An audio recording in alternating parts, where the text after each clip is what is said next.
Assalomu alaykum aziz kuzatuvchilar. Bugun sizlar bilan asal haqida gaplashamiz.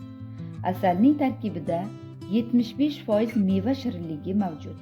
Qolgan qismi esa suv, oqsil moddasi, kislotalar, fermentlar va xushbo'y moddalardan iborat. Sof asal shifobaxshlik xususiyatiga ega. U juda ko'p yillar davomida buzilmay turadi.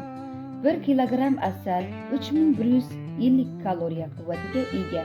Bu 30 dona tuxum yoki 2,5 kilogramm go'sht quvvatiga tengdir.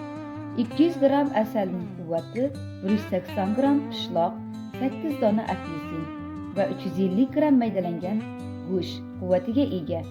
Asalni oshqozon 12 barmoq ichak yara kasalliklarida ertalab nonushtadan 1,5-2 soat oldin 25-30 grammdan 1 stakan iliq suv yoki sharbatga qo'shib ichilsa, oshqozon shirasining ko'payishiga yordam beradi.